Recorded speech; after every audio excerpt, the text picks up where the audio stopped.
What would scare you away from the kitchen for, decades?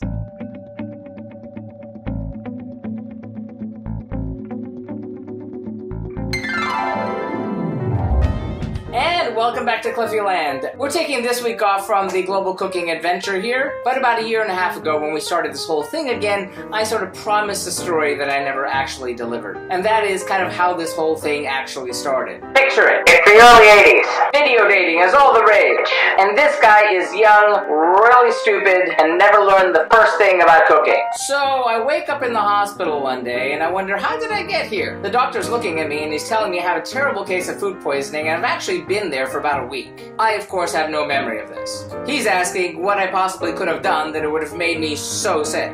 I thought for a minute and I said, well, you know, I did do one stupid thing. What was that? Well, I did make up a plate of hamburger helper and then I left it on the stove uncovered and went to work, and when I came back for lunch I kind of ate the rest, so I think that's probably what did it. And he looked at me and said, no, that wouldn't have done it. You wouldn't have gotten this sick. Think again. Well, I really couldn't figure it out. However, over the next series of months, I started to piece together backwards everything that I did and started telling people, and little by little I started to figure out that I did about like a million things wrong. Step one, again, young and stupid. All I could think of to make were hamburgers. So I decided I needed to make patties of ground beef. So instead of going to the grocery store, I went to the corner bodega. Problem one. Problem two, instead of finding the clear package of ground beef, you know, the one that you could see through, I got the opaque loaf. And the expiration date on it was like the next day. Then I went home and I thought, I'm gonna slice this up, wrap up the patties, put them in the freezer, and I'll have hamburgers for whenever I need them. However, being young and stupid, I just thought, I don't feel like doing that right now, and I threw the whole thing in the freezer. And then about a week later, I took it out of the freezer and left it on the countertop to defrost. And then later that afternoon, I thought, you know, I don't have the time for this, and I put it back in the freezer. And then after a couple of weeks, I took it back out of the freezer and said, I'm gonna do this now, and I put it in the refrigerator to defrost.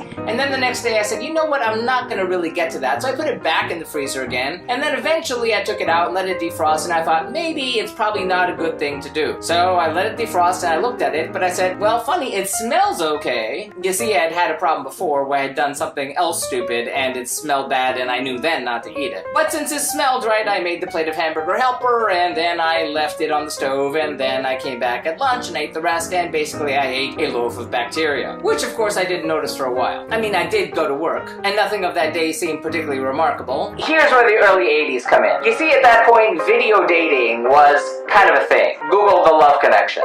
And well, I kind of had a hot date. I got a phone number and I went home. And although I had the chills, like really bad, I was shivering under the covers, I was on the phone with a hot date and I really wanted to meet him. So stupidly I arranged, let's go out to dinner. We're in Miami in 80-degree heat in a sidewalk cafe. I'm eating gazpacho and freezing to death. So far this date wasn't going very well. However, at that point my body said, this really isn't gonna work. And I spent the next night, not feeling well. Finally I called my dad, pumped me full of drugs, that didn't work, took me to the hospital, and then it's a week later. So, I survived for about 30 years not cooking. I mean, I set a couple fires accidentally and heated stuff up in the microwave, but that doesn't count. I always told people I would be found with my fingers just inches away from the Domino's pizza number, dead of hunger. So that's where I was for about 30 years until, well, that's another story. But I started the global cooking adventure, taught myself to cook by cooking the food of every country in the world, a country at a time, a week at a time, and then I started all over again. For you! Maybe next time I'll tell the story in detail of how I got from he doesn't cook at all to what the hell, I'm cooking Afghanistan. So I hope you enjoyed this bi-week story. We'll be back next week when we're cooking country number 65. That's the food of Ghana. It's gonna be really good. That's the only time I'm gonna make that joke. And remember, if you'd like to see our streams live when they happen every Tuesday night, be sure to follow us on Periscope or Facebook Live.